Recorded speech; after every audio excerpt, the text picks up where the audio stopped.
Hello and welcome to UC Today. I'm Senior Editor Tom Wright, and today I'm joined by John from Wright. How's it going, John? Yeah, it's brilliant. Good afternoon, Tom. Well, it's great to have you here. And we're going to be talking about sort of how you're growing the company at the moment and what your future plans are. But I'd like to start by asking you about your recent double acquisition, which is your fourth double acquisition in 11 months. So double acquisitions are definitely popular at Wright, but can you kind of talk through the rationale behind the latest pair, please? Yeah, so we like to do things in pairs by the looks of it. Like to work together as a team.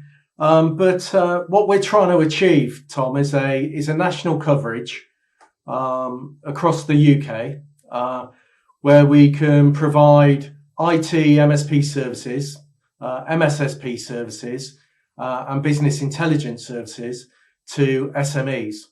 What does that mean? It means that we want to have a national footprint, especially for those customers that have got multiple offices around the country.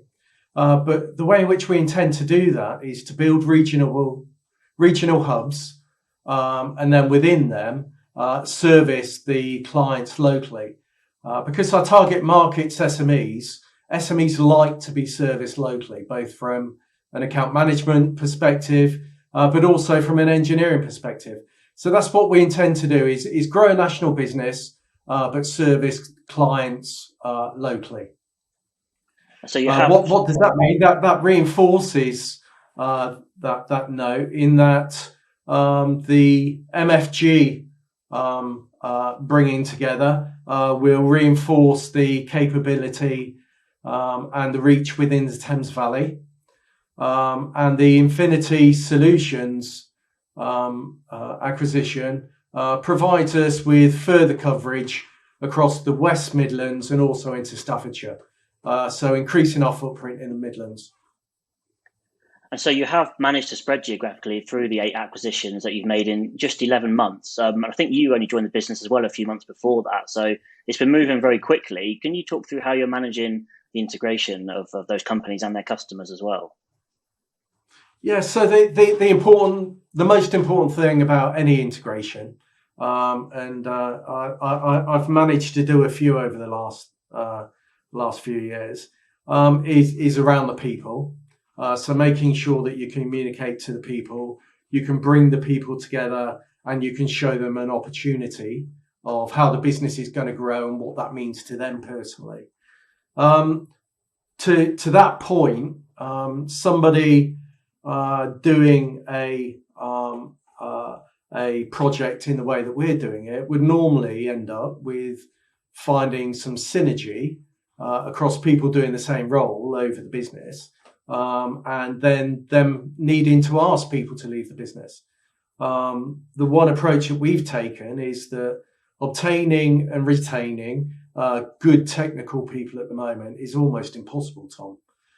So what we've committed ourselves to is the people are there for a good reason, because they've serviced the businesses well. So the first thing that we do is make sure that we can retain people, and where there is opportunity, move them into group roles. What that's meant is that already this year, across the business, we've made 40 internal promotions across the business, where people have managed to progress their own careers. So the integration of people is really important. The second thing is getting on the same systems, using the same processes, and also getting on a common product set as well. We're on our way to the third, but what we have managed to do is we've managed already to integrate fully, including rebrand of 3 of those businesses. What does that mean? That means rebranding the business. That means being on common PSA. And the PSA that we've chosen to land on is ConnectWise. And then the other systems around our buying systems, around our internal communications, and also our finance systems, so that we can then use our own BI capability to measure the business internally. We land on the same finance systems pretty quickly as well. And with bringing in those 8 companies, are you able to give an understanding, or perhaps some figures about how the company's looking at the moment, how it's grown, and what sort of size it is? Yeah, so if we looked at 12 months ago, we'd have been turning over around £8 million. And today we're turning over a run rate of in excess of 30 million. Wow. So we've managed to grow pretty well financially. If we look at the people, this time last year we were around 70 people. Today we sit at 270 people, which has its challenges. In September we've got something called Airfest, where we're getting all of the people from all of the businesses together, and finding a location for 270 people is quite a challenge. But it's we've managed to grow the financially.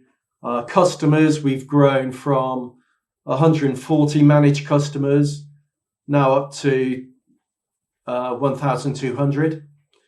So as you can see, that creates challenges, creates lots of opportunity in terms of the cross-sell, the upsell, but also it means that the investments that we've made in the past, we can now benefit across the whole of the brands and the business units, using that collateral that we've already gained. If you think back to when you joined the business, I think that was February 2020. So before sort of everything went a little bit crazy, could you have envisaged it going this well when you kind of walked into the office on the first day? I think we've been pretty lucky, Tom, and maybe that's the wrong term to use during a global pandemic. But what we've managed to do is use that first piece of time where things were quiet from a planning perspective. They certainly weren't quiet on the service desk. We managed to service 3 times the normal amount of workload that we did. We had guys on shift from 6 a.m. till 12 at night, trying to assist our customers move to the home. But no, we wouldn't have envisaged that we'd have moved as quickly as we have. I think we've gained from a few things. One is the management time to plan and execute really well. Also, the uncertainty around capital gains tax and the changes to entrepreneurs relief certainly help focus the mind of some owners, and also the ability to have these types of conversation, multiples of them in a day, meant that origination of deals, making contacts, creating relationships has been advantageous as well. Okay, and then I suppose sort of following on from that, speaking a bit more generally, it's been a very uncertain period for everyone. But how have you seen sort of the M&A landscape in the UK change, and what's the sort of the feel out there at the moment? So it's pretty healthy at the moment. You may have read other articles in the financial press, but we've been very fortunate and we've been able to raise a war chest of £75 million in the last few weeks, which means that we've now got the firepower to go and find other brilliant businesses and bring them together, and really fulfill the appetite that we've got to get that national reach. I think in general, people that are in current ownership of IT MSPs are probably of a certain age. They're probably not as old as I am, but certainly moving up that way. And some of these guys have been through 3 different recessions. They're a little bit battle weary, and some of them, quite rightly, have said, "Look, I've managed to survive this. I've done really well in growing my business.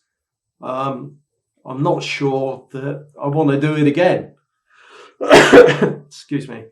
So there is an appetite to sell, but there is definitely an appetite to buy at the moment. And unfortunately, we're not the only show in town trying to do the same sort of project that we're undertaking. And then my final question for you is going to be: is there any other M&A in the pipeline? But it sounds like there definitely is, or there certainly will be. Are you able to give an indication of what we can maybe expect to see there, and what kind of business it is that you're looking for at the moment? So we're looking at more of the same in terms of creating that depth and that footprint. But we're also looking at other niche stuff such as more security, more business intelligence, or more digital transformation in terms of dynamics, perhaps. So we're looking for depth, we're looking for breadth, we're looking for geographical reach. And what does that mean in terms of our aspirations on what we're trying to achieve? We'd like to double again in size in the next 24 months. We think that means that we need to go and find 4 great teams a year to bring into the fold. But it also means that we need to continue with our organic growth that's really important to us and also important to the business.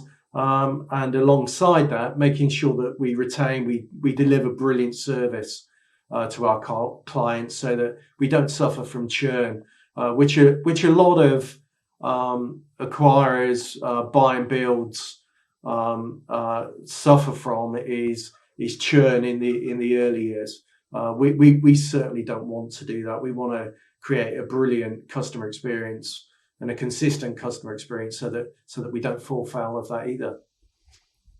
Okay, well, we're certainly going to be keeping an eye out for any more acquisition news that comes out from White, and we hope we can get you back on talking to us when that happens. But until then, John, it's been great to have you. Thank you so much for joining us.